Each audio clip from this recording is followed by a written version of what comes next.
The Pittsburgh Steelers lose embarrassingly 30-13 to the Colts, and the hits keep on coming. We'll break it all down here in the Locked On Steelers podcast. I'm your host, Chris Carter. Let's get into it. You are Locked On Steelers, your daily Pittsburgh Steelers podcast, part of the Locked On Podcast Network, your team every day.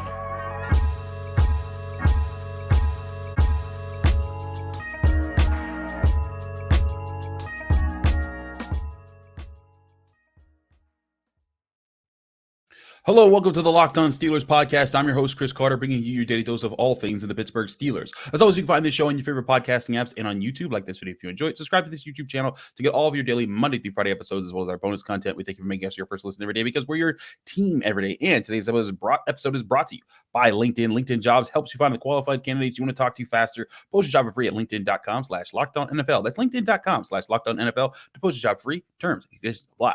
All right, Steelers fans, let's just get to it. This is a miserable state that this team is in. In fact, this is a miserable team as the Steelers lose 30-13, dropping to 7-7 and out of the playoff race in the AFC. As it stands going into after the game, I'm recording this before the Broncos game has officially ended. They are the 11th seed right now. I think if the Broncos lose, and it looks like they're going to, I think that might prop them up to the 10th seed. But even if every team that they needed to loses, this weekend and next weekend and the week after that, this Steelers team is not in a state where they can fight their way to the playoffs because they can't beat anyone. They're beating themselves out there. Mike Tomlin even calling it out after the game, saying they're not doing anything right fundamentally, saying that they're playing poor football, and there's no doubt about it across the board. There's nothing to celebrate. There's nothing to be excited about. You got some guys that are still fighting through it and doing what they can. TJ Watt, still putting effort out there. But this is a team that looks battered, bruised, beaten, and whipped.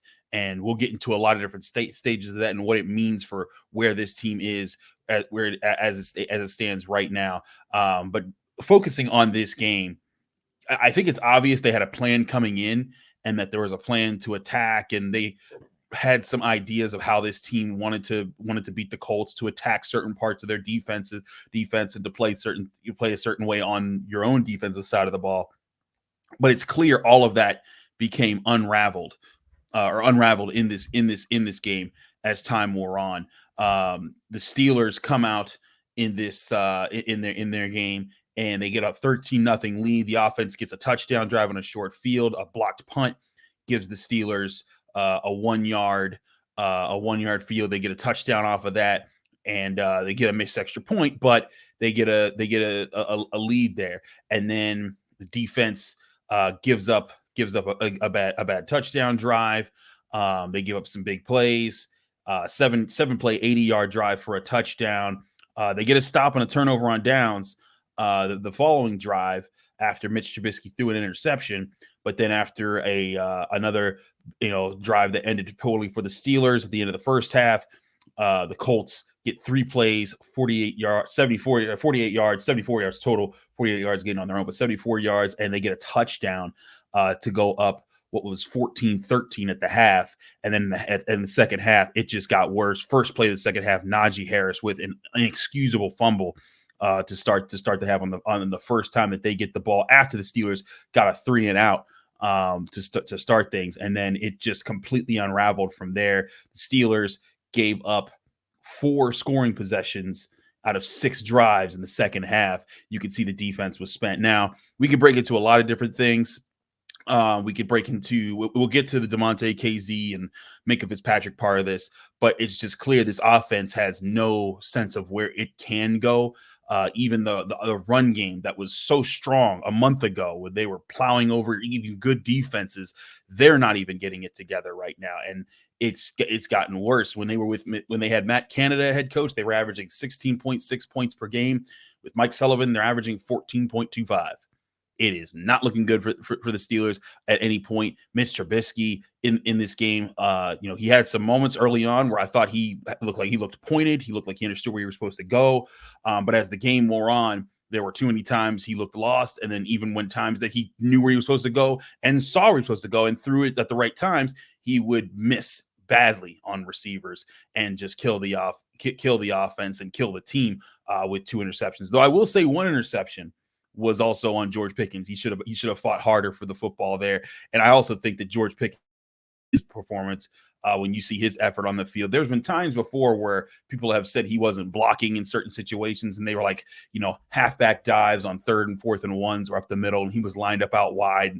That's not a play that you typically tell your wide receiver to go crush somebody on. But there was a play where Jaylen Warren was pushing towards the end zone, and George Pickens just kind of gave up on his block and didn't try that hard, and that was disappointing to see from his effort there. And that's something the Steelers need to pick up. But again, it's not just George Pickens. He's far from the biggest culprit in this game. The offensive line was terrible. Mason Cole was terrible. Guys, I still have to look over the film and see exactly what happens. I was also covering Pitt basketball just before this game, so I'm watching from TV and I'm trying to piece things together while I'm working on my other beat here for the Post-Gazette. But just across the board, the offense, just another abysmal performance. Even when the special teams gives you a touchdown, you still aren't able to do more with it. And then the second half completely shut out. Just terrible performance there.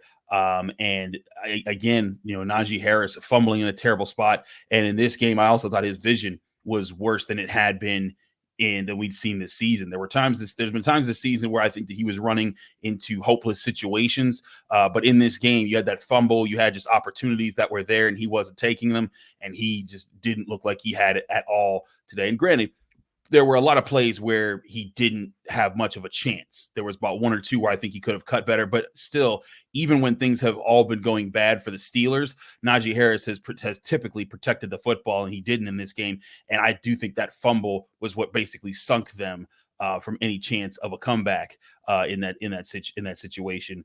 And we can get into a lot of different things on the offense. I want to talk about the defense shortly, but the bottom line is that there's no direction, and this is part of what we'll get into with Mike Tomlin too for the future.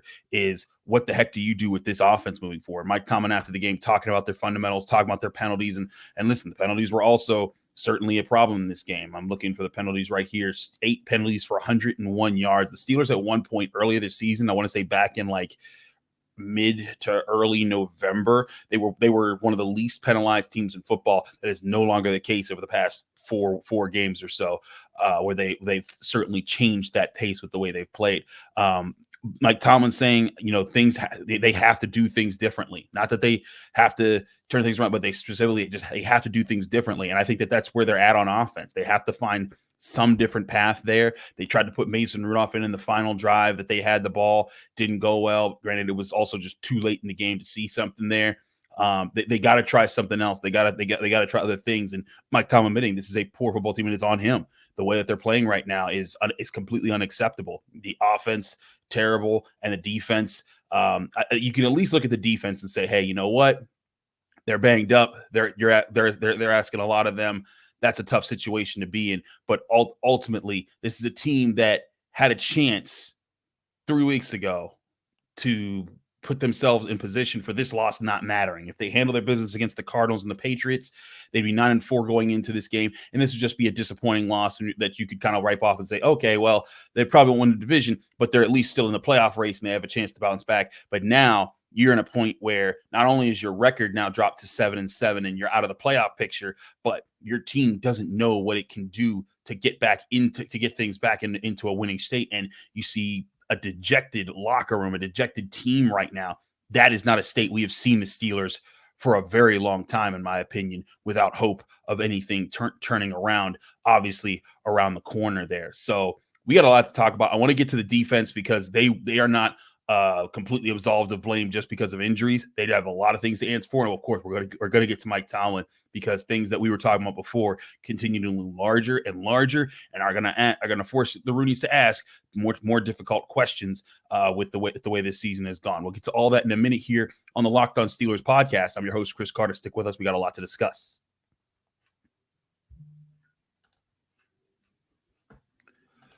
But first, we want to remind you this show is also brought to you by LinkedIn. These days, every new potential hire can feel like a high-stakes wager for your small business. You need the right people on your team to help your small business fire on all cylinders. LinkedIn Jobs is here to make it easier to find people that you want to talk to faster and for free.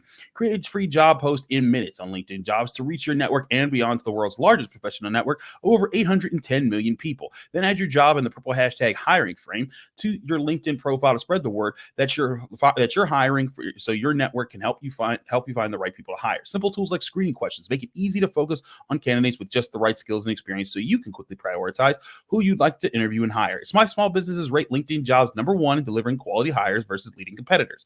LinkedIn Jobs helps you find the candidates you want to talk to faster. Did you know every week nearly 40 million job seekers visit LinkedIn? Post your job for free at linkedin.com/lockedonnfl. That's linkedin.com/lockedonnfl to post your job for free. Terms and conditions apply.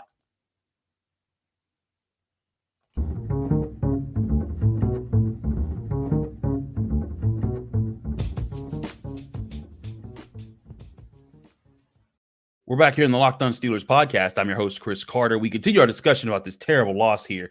We got to talk about the defense. Again, the offense can be a point here, but this defense looked battered and whipped in this game, as I say here on the topics column, on the screen here.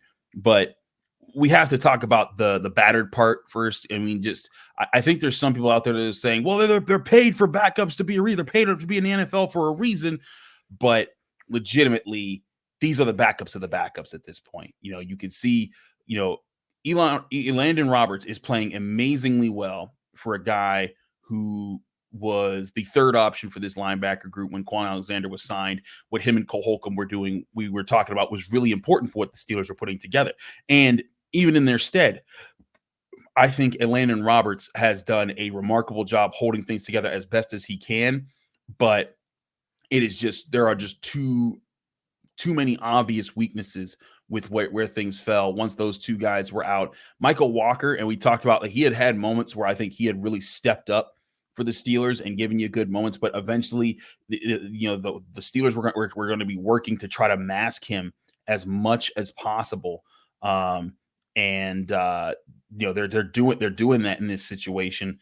And, part of masking him is the personnel around him. It's the safeties that can help coordinate stuff, that can keep him communicate and keep him in good positions. It's other guys around him. And, once this game played out and you were down all of your safeties, you had no chance. And I mean, this was a safety unit that was already missing Keanu Neal. He's been on injured reserve, but you get Damontae Kazee ejected for what I think is a horrendous call. It wasn't horrendous. It was called a penalty because it was a hit to the head or neck area of a defenseless receiver. That's part of it. Even if it's incidental, Damontae Kazee wasn't trying to. You even saw he tried to turn his shoulder so that he didn't hit the guy with his helmet. But then to eject him, I thought was egregious, was purely reactionary to just seeing Pittman hurt there, and I thought that was.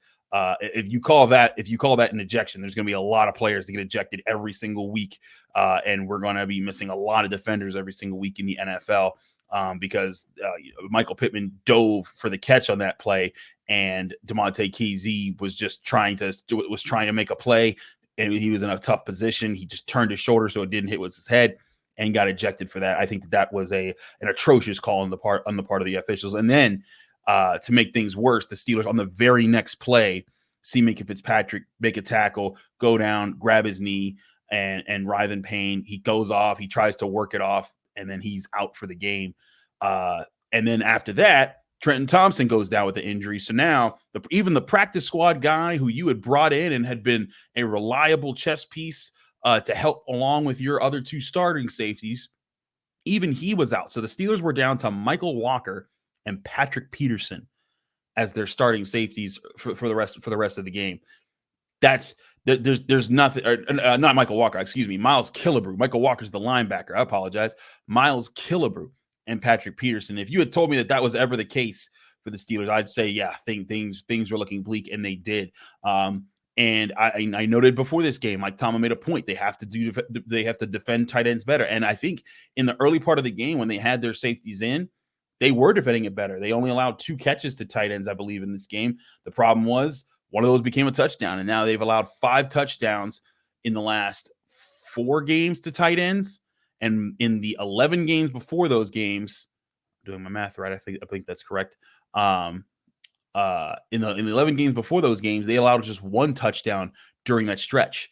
That is and I think you look at that, there's no other thing to point at, obviously, than the problems they're having at linebacker and safety with injuries and availability. And you can mask it up as much as you like, but when you just don't have the guys, you don't have the guys. And it would be one thing if it was a second stringer or a third stringer. We're talking fourth and fifth guys coming off, and then even guys playing out of position to try and help in those spots.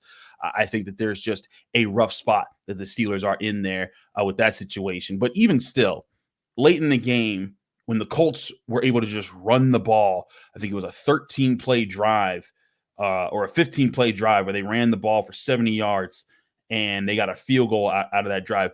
The Steelers looked whipped, and that is different on defense. Typically, when you see a Steelers team, if they're getting beat, you see them being able to claw and find ways to make something out of it, or they're at least bringing their physicality. And I think that they wanted to, but they just couldn't in this game. And you saw it early on. They certainly did. I think they asserted some things, but as the game wore on, they just didn't have it in them. Cam Hayward he's now in the concussion protocol after the game.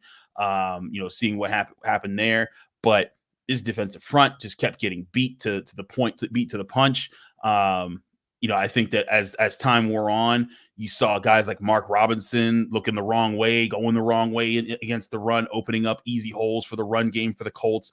Michael Walker also just not getting to the point of attack, and it was just bad play after bad play after bad play. And that's a big part of it. And that's where it's a realistic part of when you're down to the backups of your backups.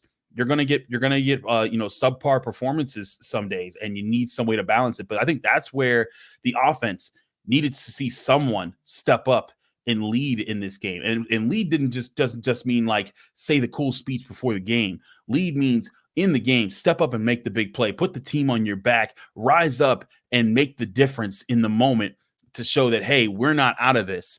And that just didn't happen in this game. There wasn't a moment for Najee Harris. There wasn't a moment for George Pickens. Deontay Johnson caught a touchdown in this game, but Mitch Trubisky, there just wasn't that moment for anyone. And the defense, you look at the 7 games they've won, they've been because of the defense dominating. I mean, they even had games where the defense was scoring most of the points for those games for the Browns game. And the defense, I think, has done as much as it could, but you needed to at least have a game where your offense could back up. And yes, I know Mitch Trubisky is your backup quarterback, and I know that the situation that he's in, and that's different. And Kenny Pickett's not there, but you need your offense to be able to do something, and it couldn't. And I look at I have a hard time putting this all on the defense, or even the majority of this on the defense, because they're in a rough spot. And if the Steelers at least possess the football, if Najee Harris doesn't fumble inside his own red zone, if Mitch Trubisky doesn't throw 2 interceptions, if George Pickens makes a better play on one of those interceptions,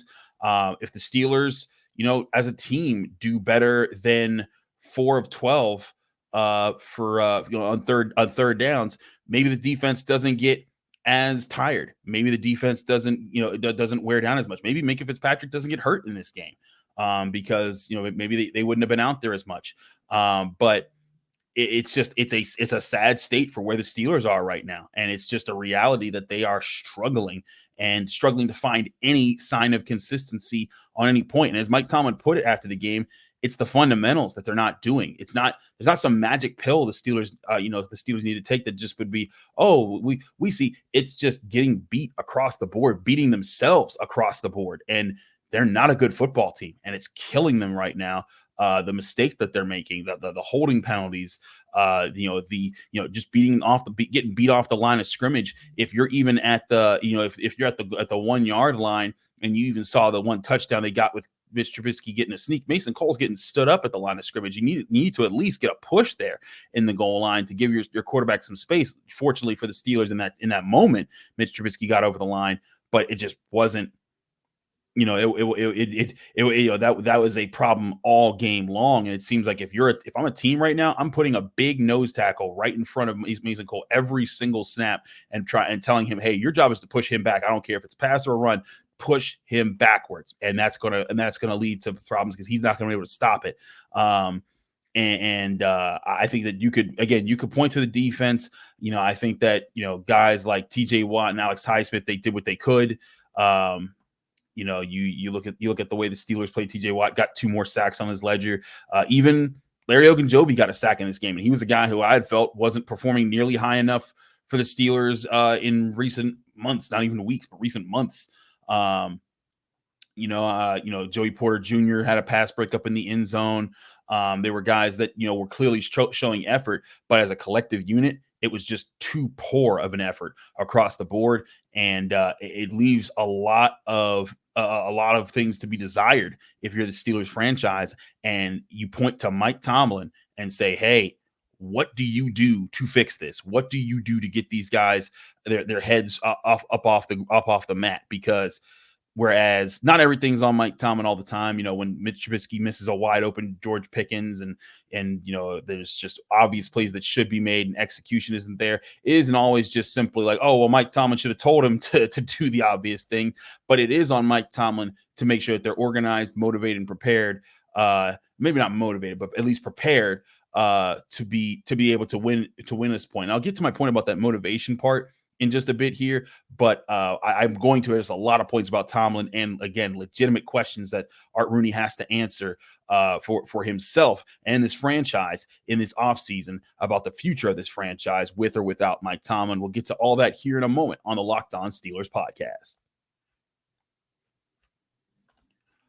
But first, I want to remind you this episode is brought to you by and sponsored by BetterHelp Therapy Online. Life is full of twists and turns, and it's important to show up through all of them. I faced plenty of times in my life where I've had to shoulder on a lot of burdens, and I found the best answers oftentimes because I had the help of good therapists. And that's where BetterHelp Online Therapy comes in, because they will assess your needs and can match you with your own licensed professional therapist in less than 48 hours. It's not a crisis line. It's not self-help. It's actual professional therapy done online and available to people worldwide. You can log into your account anytime and send a message to your therapist. And with therapy, it can take a few tries to find the right fit for you. BetterHelp makes it easy and free to change therapists if needed. And they have a special offer for listeners right now where you can get 10% off your first month at BetterHelp.com/lockedon. That's 10% off your first month at BetterHelp.com/lockedon. That's BetterHelp.com/lockedon for BetterHelp Therapy Online.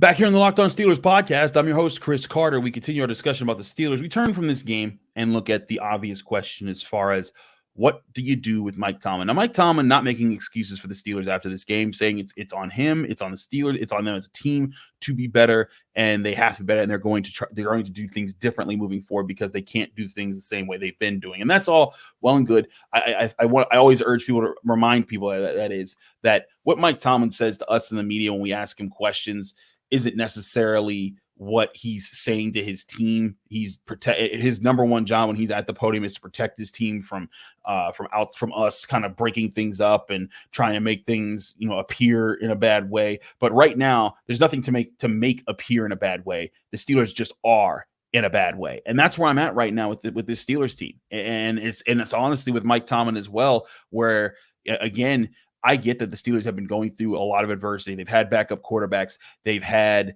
they've had injuries across the defense. They've had injuries across the offense. They've dealt with a lot of problems this year, but they've had plenty of other years where they've had adversity. Just last year when they were missing TJ Watt for half the season, and they found a way to rally and get the wins they needed to get to at least finish with a winning record. And they could still technically do that right now. Not technically, they could do that right now, but they have squandered such an opportunity with these last 3 losses, in bad losses, not even like competitive. Oh, you know what? This was just a miraculous game by a really good team or anything like that. Or, you got just a bad beat. These were terrible losses. These are efforts that you can't accept moving forward, that you need to gut from your team, from your team's minds, and try to get things back in order for your team. And the question is, can Mike Tomlin do that? Now, I know some people are out there are just saying, nope, it's impossible, can't do it. This is now 3 straight seasons with losing streaks of 3 games or more. You can't have that. He's done. He's finished. And he, you know what? You may be right. Who knows? But I also think that, the last time I believe that happened was 1998, 1999, and 2000 when that happened under Bill Cowher, when they missed the playoffs for 3 straight years. And the Rooney's extended him. Now, here's my thing about that. And if you've been listening to the show and watching this show, which most of you have, and I thank you for everyone who does, you know that I've brought up that parallel before. At the end of that stretch there, 2000, Dan Rooney extended Bill Cowher and justified it by saying, hey, he didn't lose the locker room. He's still my guy for the future. He can turn things around. Art Rooney, would he be in a similar situation at the end of this season? That's still up in the air because they still have 3 more games to play, but it's not looking like the Steelers are turning things around at the end of the season as it currently stands. And that could be a unique position that the Rooneys will be in a position where they're on the next to last year of their head coach's contract. The Steelers are famous for, they're famous for their success, but part of their success has been their continuity at head coach over the last 60, 70 years, where Chuck Noll has been coaching, since, coach for so long, the Bill Cowher coach for so long, and now Mike Tomlin has coached for so long, and each of them have brought the city at least 1 Super Bowl. Chuck Noll, of course, brought 4. But this is a unique situation where I think the Steelers are in a position where they have 1 year left on Mike Tomlin's deal. And you have to ask yourself, what do you focus on? How do you handle it? What do you go into next year thinking? And some people want Mike Tomlin fired. I think that if the Steelers are looking at this in a way that, I think is a balanced approach, I think that they might say, you know what, we'll let Mike Tomlin, if this is a losing season, we don't know if it will be for sure, but it's looking that way if they can't win just 2 of their last 3 games here. Because that's where they're at right now. But if they do have a losing season, it would be Mike Tomlin's first, and I think it would be a terrible precedent to set if your organization has a head coach that wins 7 division championships, 2 conference championships, a Super Bowl, and doesn't have a losing season, and then you get rid of him after 1 losing season, because then I'd say, like, what head coach would want that pressure of 1 losing season and I'm out of here. And I also think that as an organization, Mike Tomlin has never had the chance to try to rebuild from a bad season. This, as I brought up before, the Saints, before they traded away Sean Payton, he had a rough stretch after that first iteration of his Saints kind of grew old and left the team. And he had 3 straight 7-9 seasons, but the Saints never wavered. They gave him a chance to rebuild, and he got them 4 straight division titles and some really good teams out of that. They didn't end up winning the Super Bowl, but it was still, an effort that I think that a lot of people looked at and said, like, okay, it was worth the wait to see what Sean Payton could do there. And I think that Mike Tomlin at least deserves one of those types of seasons, because let's say the Steelers lose out as they're playing right now, they very well could finish with just 7 wins, which would be their worst seasons since 2003. But that would put them in a position to have a decent draft pick. And then you have to ask the question, do you go get a Jalen Daniels? Do you go get a number of different guys who you could go get a quarterback. You could go get a really talented playmaker on either side of the ball. You could do a lot of things with your draft picks. And then you could also say, what pieces do you want to move on from next year? Guys like Mason Cole, guys like Allen Robinson will come off the books. Mitch Trubisky, do you want to move on with Chuks Okorafor and the free agency space that you'll create with that? I think that there's a chance for the Steelers to do a lot of rebuilding with that. And the question is, do you want to rebuild and give Tomlin at least one more chance? And if he shows progress next year, then you extend him. I think that is the suitable play. And I talked about that with Paul Zeiss on our Pittsburgh Post-Gazette post-game show. That's why this show came out a little bit later. I do apologize for this not coming out right away after the game. But I had to kind of fill in for the Post-Gazette after the game during a live stream. Right as the game was over. I was also covering Pitt basketball. So, Chris is wearing all the hats again today. But point being, I think the Steelers are in a position where if you objectively look at things, things are bad right now, but this is also a team that was 7-4 at one point, and they did have things going for them, and they had a lot of injuries at rough points that kind of cost them and put them behind the 8 ball. I think Mike Tomlin at least deserves one crack at trying to right this. And again, this season is not completely over. It just looks like it is. But I think he deserves at least one crack to try to figure out, like, hey, can we build anything that looks like it's sustainable moving forward? Can you get that kind of growth? And if you do, then you can approach the season after 2024 and say, all right, we're extending Mike Tomlin, we're keeping him around. But if you don't, then you say, all right, well, we've tried our best here. We move on. And I think that part of the answer here is not just, looking at the chances for a new quarterback, if you want to give yourself a chance if Kenny Pickett doesn't work out, but also looking at offensive coordinator. And I want to get more into this with my Monday episode that we'll do. But if the Steelers go and get an offensive coordinator that they think is a real deal guy this year, I think they're in a unique position, because if Mike Tomlin's on the last year of his deal, an offensive coordinator, a person who wants to be an offensive coordinator, is going to look at that and say, I don't know if I want to tie myself to this team, because their offense stunk last year, and the head coach could be gone in a year if things don't go well. But what you may be able to sell is getting one of those future guys that you think will turn into a really good offensive coordinator. You might be able to say, hey, legitimately, if you get a guy that you think could also maybe turn into a head coach that you'd want to promote in the future, and you say, hey, we're giving you two options here. A, you turn this offense around and everyone looks at you like the savior of the Steelers offense because you made Kenny Pickett look good, or whoever they drafted quarterback look good, and you flipped an offense from one of the worst in the league to one of the better ones in the league, and then you'll be hired away for a head coaching job at some point because of that. Or two, this thing doesn't get off the ground, and if you show progress, you'll be the interim head coach and maybe even promoted to the head coach, because they would have made the hire of an offensive-minded offensive coordinator to maybe give them the chance at growing up there. That is, I think, a legitimate path for the Steelers right now. But there's a lot of questions to answer before you even get to that point, and we'll explore some more of those on our Monday episode of the Locked On Steelers podcast. I'm your host, Chris Carter. Follow me on Twitter and Instagram at Carter Critique. Read my work at Carter Critiques, Read my work at the Pittsburgh Post-Gazette by going to post-gazette.com and all of our podcasts there as well. And check me out here on the Locked On Steelers podcast every Monday through Friday, and sometimes Saturday, apparently, when the Steelers do play. And we give you our updates here on the Locked On Steelers podcast. I'll be back again Monday, trying to get you guys some content. We'll get some more review of what happened in this game and keep things moving. Hang in there, Steelers fans. It's been a rough stretch, but we're going to keep things coming here for you on the Locked On Steelers podcast.